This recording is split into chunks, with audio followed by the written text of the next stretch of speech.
Welcome to Roots and Resilience. I'm Dr. Tejal. And I'm Dr. Nehal. We have had some incredible conversations with inspiring individuals that we feel compelled to share with you all. Listen with an open mind and an open heart.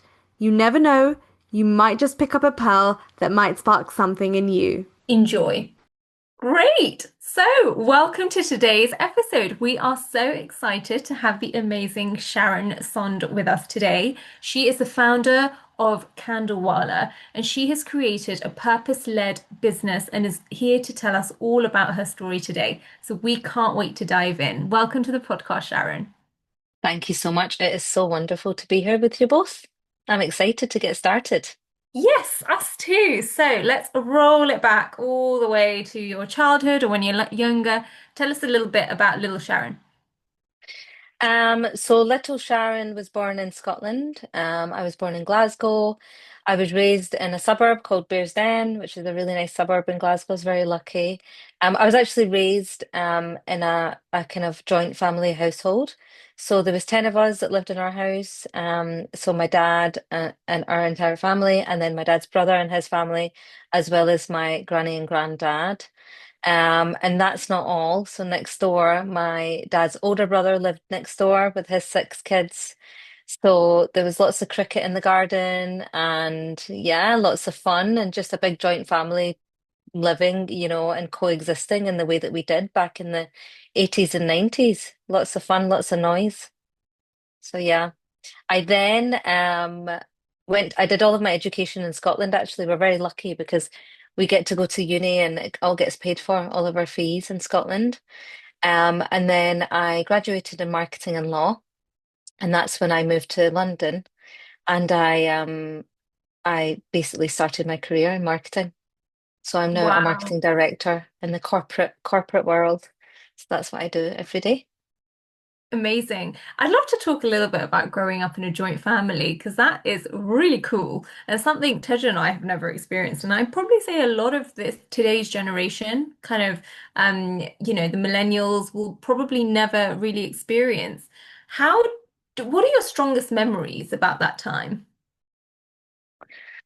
Um, It's funny actually because I used to go around to my friend's house and kind of think, God, your family's really small and quiet. Households were quiet, and I would go around and, my friends were, the majority of them were white and Scottish, and they would live in these bungalows with beige carpets and cream sofas, you know.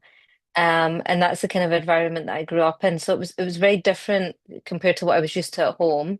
There was lots of noise, there was lots of love, there was lots of food because Indians, we love to eat food and we love to cook loads of food. Um, there was lots of, it's kind of the big events you remember really clearly. So the first cousin to get married, it's like the biggest deal ever, you know. Um, and yeah, it was kind of a multi-generational household.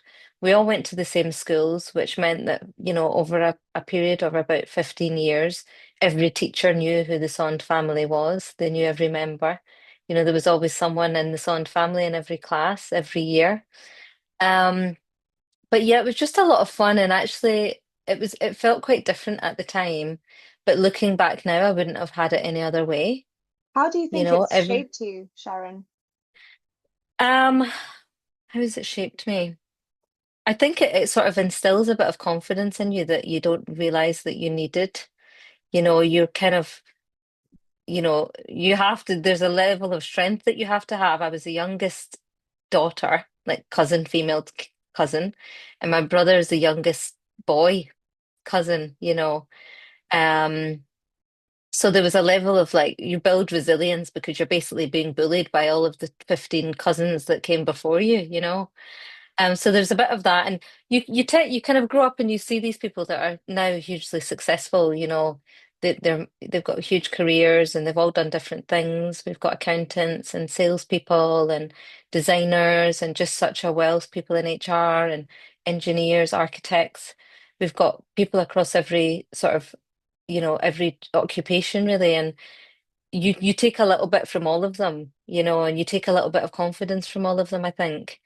because you're in such close proximity to them every day. And it's not just them, it's in their networks too, and and their friends and the people that they're associating with. So it's just, you kind of grow up with such a wealth of like, it's constant conversation and just constant busyness and people around all the time. It's very Did you enriching. experience? I'm just talking very generally because my impression, and I haven't experienced this, but my impression is when you have lots of people together, living together, constantly in each other's face, like that is just a breeding ground for conflict and stuff. Now, how how do you think? Is that something that you experienced? And did it actually help you when you fast forward, navigate like, clashes and things like that? Because, it was something that happened all the time or now and again. And, you'd see conflict but then repair because then you all had to get along and live together, that kind of thing. Um, Yes, yeah, that's a good point. I mean, conflict isn't at the forefront of my mind growing up, but we would wrestle. I would be fully wrestling in the yeah, garden, over a football or something. And I think there's a bit of resilience that you build up there, but there's also just a level of confidence because you're kind of out there and you're speaking to people all the time as a kid, and it's a level of confidence that you wouldn't otherwise gain. Has that helped me? I think it's in terms of my negotiation skills now, I'm a good negotiator because I've yeah, had to negotiate my whole life.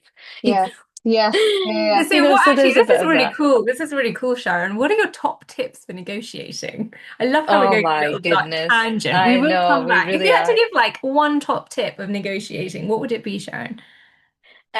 You always have to be willing to walk away. That's the thing with negotiation. You have to be willing to walk away from it. You have to be willing to say, right, this is my final offer and actually take it or leave it. Quite often it will go your way if you're willing to walk away. And you show that, right? Like in your You intent show and that, your yeah, tone. Yeah, exactly that.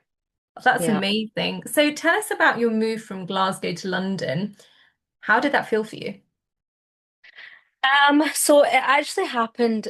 I joined a graduate scheme with the Royal Mail, and it was my 20-year anniversary last November. I'm 20 years in London, would you believe? So it's a long old time, 2 decades. So I joined a graduate scheme. I was very young. I was really early 20s, kind of entering this massive city, really excited.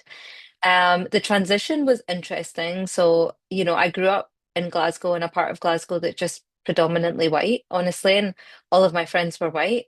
And then I suddenly, landed in London, sorry, and I got this flat and rye slip. And actually, for the first time, I was starting to meet people that were similar to me, right? So, like a lot of Indians and Asians that lived in London.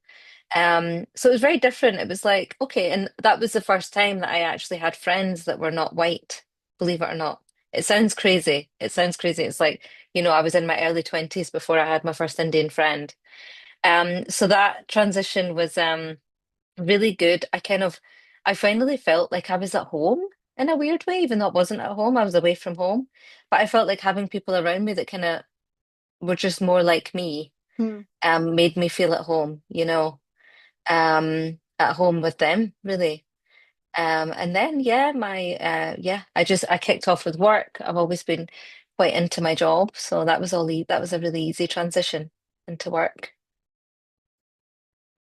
So Wow. yeah. And with your corporate role, you mentioned you do a lot of you're head of marketing in corporate, which is amazing. How did Candlewala like rise? How did you give birth to Candlewala? Yeah. So last year, it's actually all quite new. So not last year, the year before, in November 2024. My cousin, I was in Scotland, and my cousin Tony and I were talking about my brother Harry. So Harry's my brother. He's 6 years younger than me, and he has cerebral palsy. And he is disabled on his right hand side, so he has very limited mobility on his right hand side. Now, his disability with cerebral palsy, it comes in many forms. Sometimes it's visible, sometimes it's not visible, and you can't really tell. With his, you can tell that he's disabled. And for 6 years, he had been trying to get a job, but couldn't. So he couldn't secure full-time employment. Now, Harry has been through education. He went to a special needs school. He then actually went to uni. and completed a degree in IT, but still wasn't able to get a job. So I was sitting having dinner in November 2024 with my cousin Tony and his wife Yvonne, and we were talking about Harry. And Tony said, what are we going to do about Harry? And it was interesting when he said that because Harry has been going for interviews all the time. So every week he has an interview, and he graduated just before COVID. So the fact that he couldn't get a job, it was kind of a wee bit down to COVID. We thought, all right, it will come eventually. But it never ever occurred to me until Tony had that conversation with me that Harry might not get a job. So in that moment, I thought, you know what? I'm actually going to create something for Harry. That was the moment when I thought, okay, we can't just keep waiting. It could be 10 years before he gets a job. We can't just sit and do nothing. So I came back to London and I thought I was sitting in my living room, kind of looking around and thinking, what could I make that Harry could sell? And because of his limited mobility on his right side, I had to really think through like what can he lift easily and pack if he had to. And then I thought everyone's got candles in their house. Like why and with business ideas, you just have to take a punt. You just have to choose one. Otherwise you could be sitting for years trying to figure out what you're meant to be doing. So that's what I did. I took a punt and I thought, I'm going to go and learn how to make candles. So I joined this candle making course and it was in Notting Hill. And there was like basically 20 middle-aged women like me who were all just like there to make a wee candle. And the way that it works is you curate your own candle. So you choose which scent and which fragrance you're going to put in there.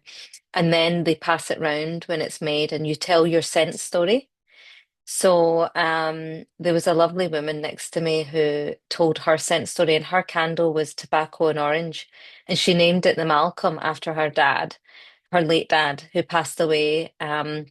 He would sit by the fireplace, smoking and also peeling an orange, and that's why she had the tobacco and orange flavor. So it was a very smoky scent, but it was just a very touching story. The one that I curated was called Moon by Moonlight, and it was sandalwood and musk and just a very kind of smoky smell.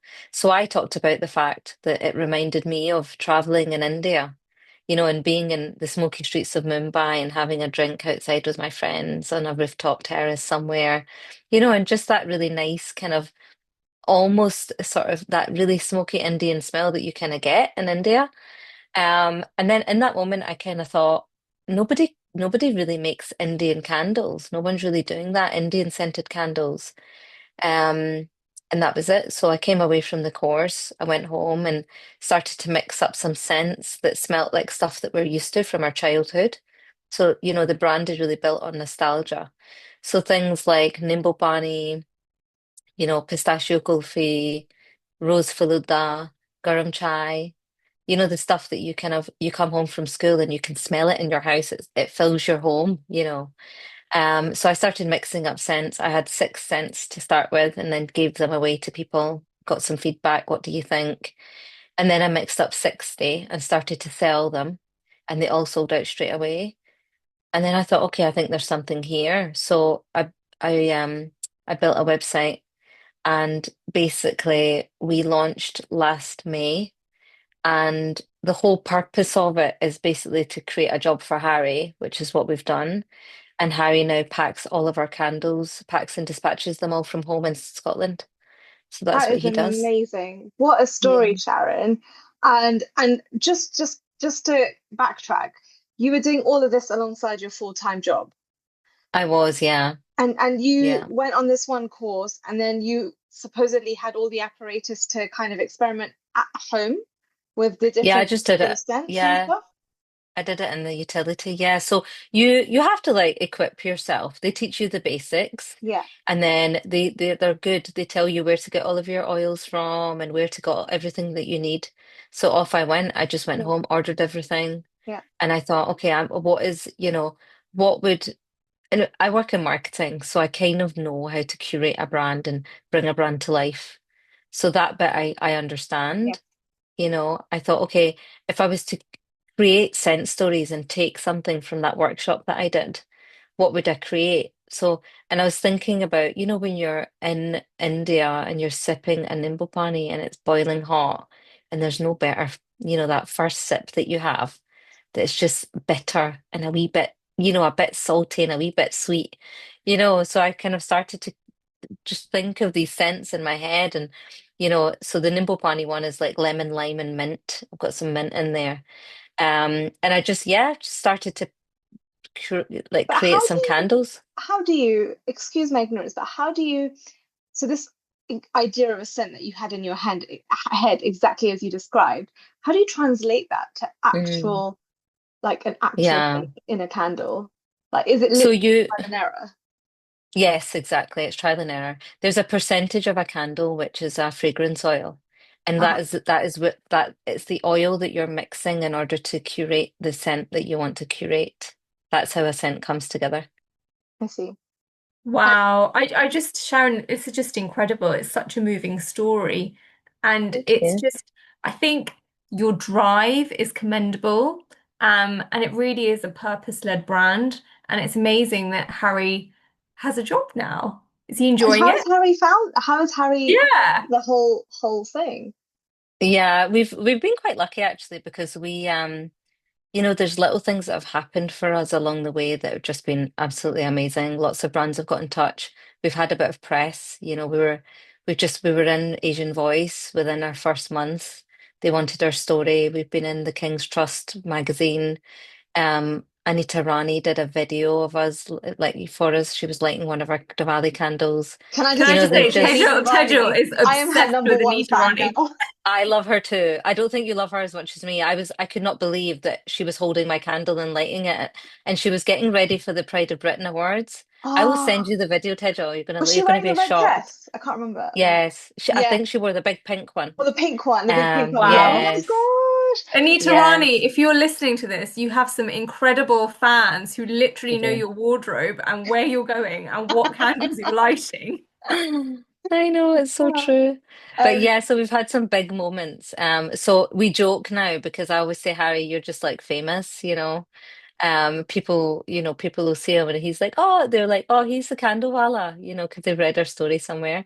It was interesting because when we were in Asian Voice the next day, it was actually like Harry and I were both at one point doing the packing and dispatching. And I took my candles to the post office near our house.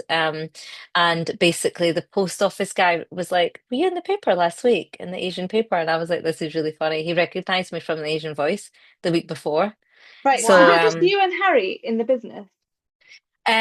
yeah, so we are like primarily the face of the business. My sister also the whole family basically, it's a team effort. I'm Right. not going to take all of the glory. So my mom and dad help Harry up here in Scotland with all of the packing and dispatching, and that includes like, all of the assembling the boxes, putting the labels on, all of that kind of thing. So they work on all of that together. My sister and my niece, who are both in London with me, the three of us tend to do all of the events. So if we have a big event, like, Mm. we've been lucky enough to go to like Barclays and British Airways and Disney.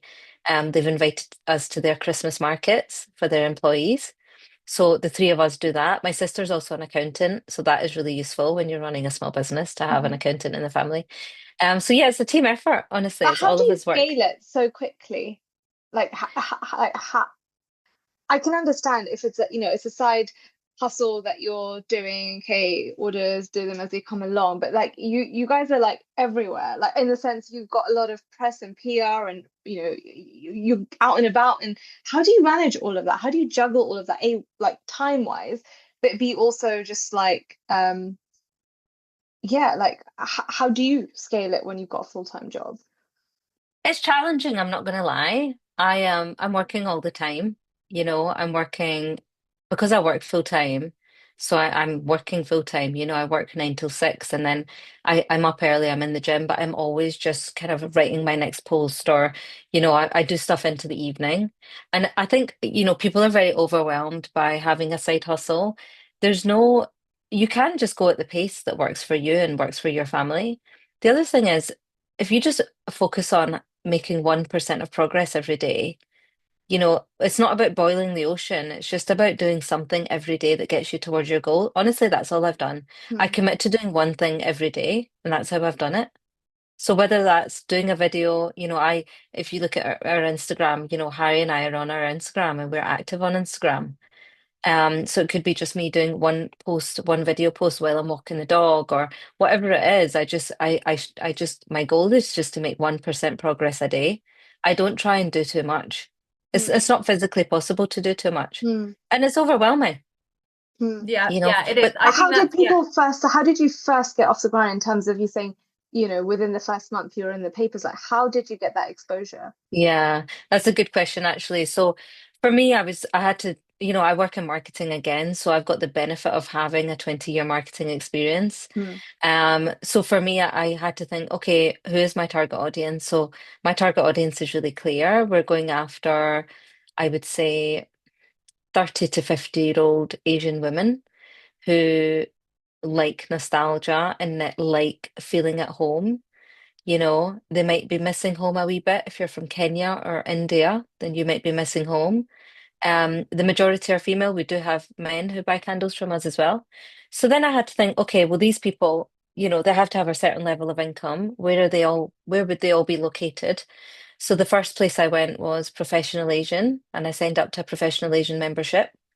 And Zamia, she's the founder of Professional Asian, absolute amazing woman. You should get her on your podcast. Very inspiring.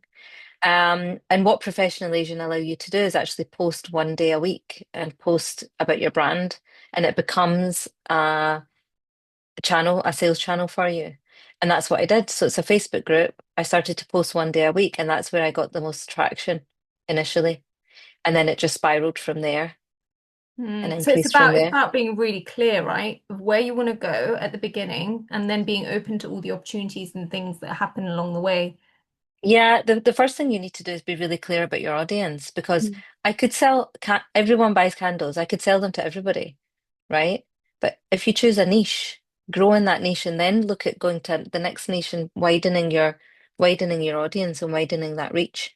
But you mm. have to get one person to buy your candle first, and you have to know who that individual is going to be. And that's what So I did. what's your best-selling candle scent? My best-selling scent is a candle called Sham Wala Calm. So it's all about evening calm. It's actually inspired by my very original candle that I created in that workshop. So it's sandalwood, orchid, and musk. It smells like a very well-educated, handsome man. It's like it has a very masculine, like aftershave smell, and it smells gorgeous. And actually, that is the one that sells the most. People love it. And the lovely thing about our candles is that they're soy wax and they have a cotton wick and they're vegan. So being sustainable and responsible with our products was very important to me. All of our packaging is recyclable, reusable, um, and all of that. It Can I was just say important. also, I think you've picked just going back that you picked a product and you just like let's roll with this, let's just see what happens. And Yeah, I think there's a lesson in that is the fact that you didn't overthink it. I'm thinking here, being a devil's advocate, well, I would think that the candle market is super saturated. How are you going to I mean, I know you've got a particular niche that you're bringing to it, but still, it's very saturated. I think there's yeah. so many different types of candles there. And now there is this whole transition to wax, beeswax to soya wax. hmm Like, how do you get a footing in that? And I honestly, I would have thought that, wow, like this is this. I think I would have just massively overthought the whole thing and just probably talked myself out of it. But I think that's super ballsy, Sharon, to Mm. just to be like, right, okay, I've got an idea. I think this is going to work. Let's just give it a go and go for it, and then So see what happens. did you say to yourself, I'm gonna invest X amount of money in this, and if it works, great. If not, then we'll call it a day. Did you have any kind of like limits when you first started? Or were you kind of just like, let's Yes. just roll with it? Yeah, I was just like, let's just roll with it. You have to be comfortable with failure. You Yeah, have to be okay with failing. I'm okay with failing. So I'm a marketing director for a global travel company, and I manage 13 people, and we manage campaigns, right? And we have a certain budget set aside for testing. And I encourage people to fail because that's the only way that you learn fully on, what is right or wrong and what you should be doing. So I tell my team actively, I'm like, please go and spend the money and fail and let's learn from it and let's make decisions that are, that you would only ever make on the basis of that failure. Mhm. use it as data acquisition. What is it going to teach you that you can't do next? Mhm. So for me, like again, I could have been overwhelmed. I mean, it is a ridiculously saturated market. You can go into TK Maxx and get a candle for a couple of quid, right? And I know that. I know that. I see them everywhere. But every market is a saturated market unless you do like tech or AI or go into a space that's not really been discovered yet. You've just got to take a punt. I mean, Mm. one of the things that I did, Tejal, was I didn't tell anyone. I just did it. I didn't even tell my family. I told Really? them, yeah, I told them, You I, didn't I tell your told mum or them, dad or Harry? no, I told them like 3 weeks before. I said, I've created a business for Harry. We're just going to see how it goes. I don't know if it'll work. It might not. We all have to be okay with that. It doesn't matter. And we're just going to see if it works. And if it does, great. And that's it. That's what we're doing. Hey, are you enjoying this episode? If you are, you might love our monthly newsletter. It's where Nehal and I share podcast updates, community news, upcoming events, reflections, ideas, and some fun extras. You can sign up at the link in the show notes. Now, back to the conversation. Sharon, what would your Wow. advice be to somebody who's been sitting on an idea? It could be anything. So they're also occupied with a job, or there could be a stay-at-home mum who is really, busy with raising a family, but they've got this sort of creative idea that they're sitting on. What's the first thing they should do if they want to take that forward? So they just have to start. They will know exactly what they need to do. They'll have a list of 100 things and it'll be overwhelming for them. Just pick one thing and get going. Start an Instagram page. If you're somebody that's an artist that is interested in selling paintings, start an Instagram page and start filming yourself painting. I sit for ages watching people clean rugs. Have you seen those videos on Instagram that are so I haven't, mesmerizing? you know. No, You'll have to Tejal. send it to us. You have to I send will a send them to picture. you. They're so just watching somebody do something is just relaxing for the I used brain. to love it during COVID. They had those like it was not paint stuff, but they used to like put like Yes, dots of paint and then like make it into this or like same stripes of thing. paint, and then the way they used to just bring it all together. I could watch Yes, that it's forever. amazing. It's Exactly that. So therapeutic. that's what people enjoy consuming. So this is just an idea. If you're an artist and you think, God, I'd love to sell my paintings, for me, just start an Instagram, start filming yourself painting. And what that actually does is it starts to build a bit of an audience before you have a product ready, which is a lovely way Mm. to do it, right? So you've already got your captive audience. By the time you've got your product up and running, you can sell to them. You're already Mm. done. But you've just taken that one step that's maybe a wee bit scary and it doesn't matter. Like failure is fine. It's okay to fail.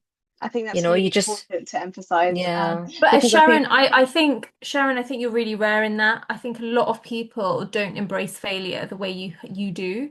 And I mm, know myself, like I've found failure really hard. And now I'm getting better. Like I'm getting better. I'm like, no, it's fine, like you can fail at things, you'll learn from it, you'll grow. But I think that is so important that actually if you're someone who thinks of failure as just failure, it's really important to shift your mindset and just look at the learning opportunities that come with it. Like you have to fail in mhm, life. You can't just go through life flying and, passing at everything. Failure mhm, is but your important. So biggest growth will come from your failures. And I think once yeah, you yeah. actually recognize that what's this teaching, what's this lesson, and you value that, what comes out of it, like it won't be so defeating, um, Hmm.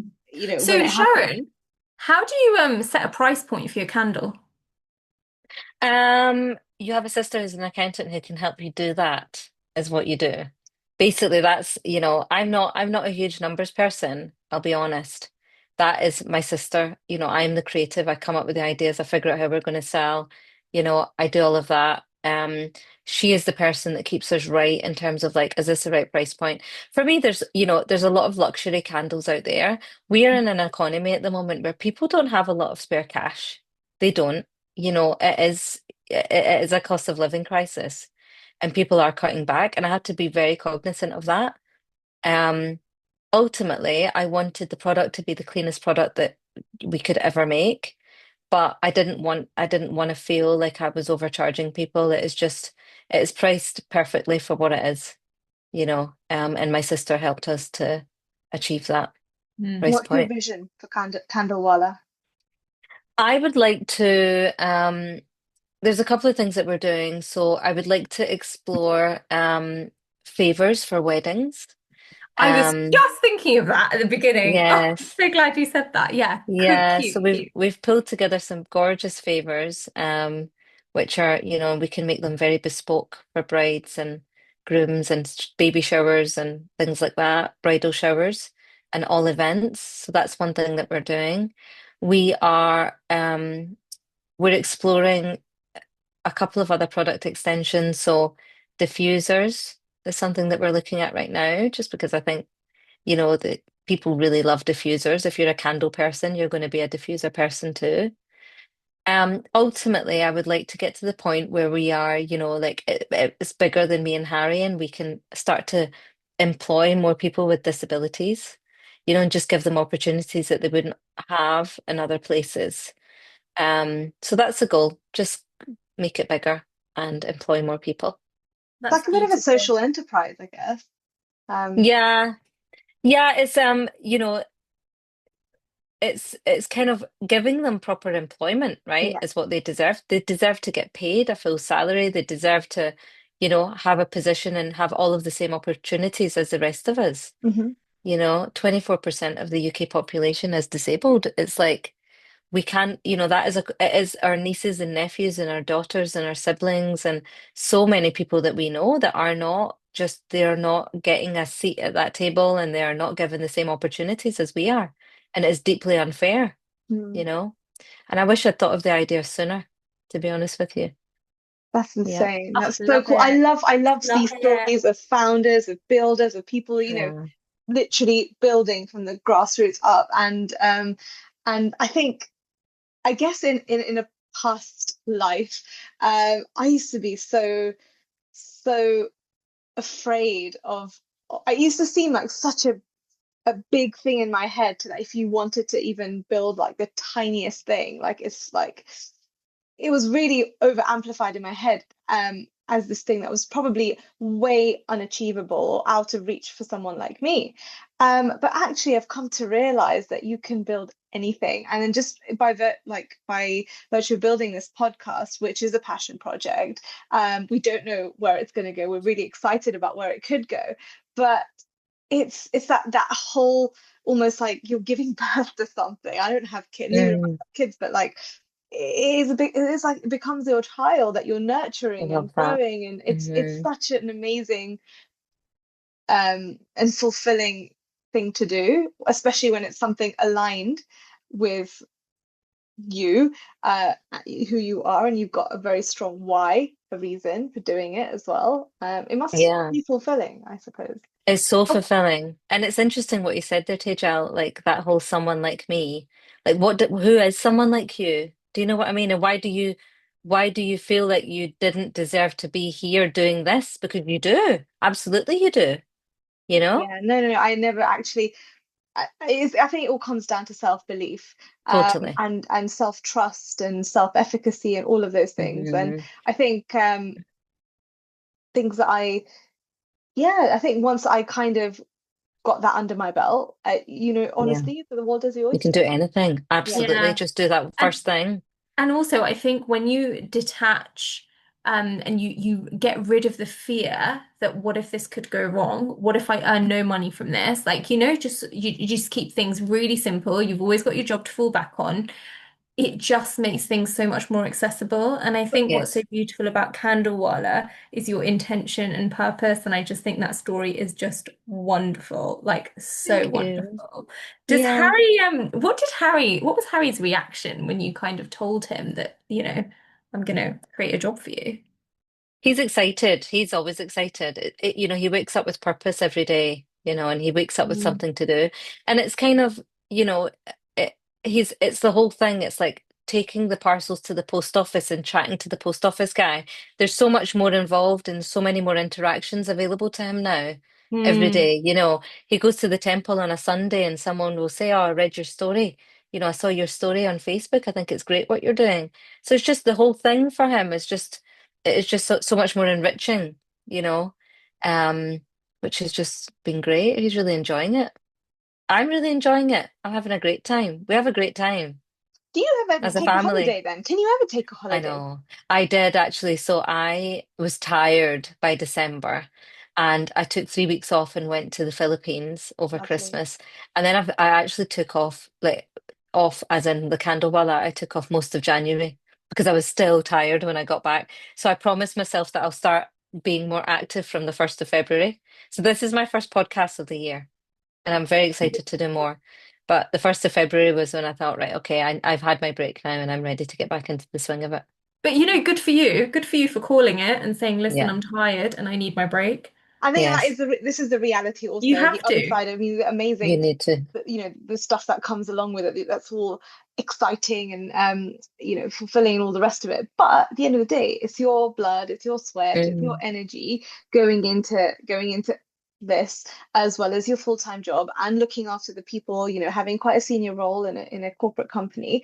It's gonna come at a cost. And I think, yeah. but you've been smart enough to recognize that you needed a break and you've done something about it. I think a lot of people obviously struggle to take that step back because they think, oh, Mm, I can't, it's going to fall apart, it's going to fall apart. Um, Totally. but good for you. That's another great Yeah. message, I think, to our listeners. Like, if you are listening, like, you're, no pun intended, but burning the candle at both ends. Mhm. It's okay. It's okay to take a break. Yes. There's a couple of things. So, you know, there's a couple of things that come to mind from the conversation that we've had today. The first is Richard Branson always says, just take the job first and figure out how to do it later. Mm, And I think we're, again, going back to that overwhelm of like, oh God, I don't know if I'll be able to do it. No one knows if they can do it. yeah. Just try it and see what happens. It doesn't matter. And if not now, then really when? Like, when? Just go for it. And then the second thing is because we're all so scared of failing and scared of like making a fool of ourselves and just all that cringe, like, oh, I shouldn't have done that. And Stephen Bartlett says embarrassment is the cost of entry. Yeah. And he's right. It is a bit embarrassing. The whole thing is embarrassing, but that is the cost of entry. It's so yeah. true. I mean, if you like, when we started podcasting, we didn't even have video because we were just so scared of the tech. Get We were so like, oh, we can embarrassed. Yeah. just deal with audio. Let's forget the video, and that's how we start. That's how we started. Oh, Um, I love that. You and guys are honestly, it was the naturals. editing and everything. It was so Honestly, true. We when we all do did it ourselves. episodes, So it when was, it's episodes, when it's just me and Tedjor, it's literally like we're just yapping at each other. So funny. Honestly, it's hilarious because we're on the phone to each other all the time. Like, I remember when I got married to my husband, I was just like, listen, yeah, I'm gonna be on the phone to my sister like all the time. Do you know what I mean? Like, it's just You have to be okay with that. yeah, Yeah. like I'm all like we're always on the phone to each other. And then we're like starting a podcast together. Now we're just Love yapping that. with each other. But the best thing is when we get to bring on amazing people like you, Sharon. Thank you. It's And been so actually, lovely. no, it's been so nice. And actually, this is exactly why we have this podcast is to explore stories of people who are super interesting, have created something, or just have something so valuable and beautiful to share. So we're Mm. so, so glad that you're here. And actually, as we wrap up, is there anything, or I know you've probably touched on this, but any last final words or message you'd like to leave our listeners with? I think if you have an idea and your heart is calling you to do something and try something new, then I think just go for it and don't worry. Just don't worry about it. Jump in, do 1% a day and that all adds up. Don't overwhelm yourself with trying to get too much done. Just do one thing every day that takes you in the direction that you want to go in and don't worry about failing. That's my advice. Beautiful. thank you. Beautiful. That's amazing. It's Thank you been so so much, Sharon. wonderful speaking to you, Thank Sharon, you. today, and we look forward to yeah, we look forward to seeing, further success of Candlewala, and we'll be following your journey.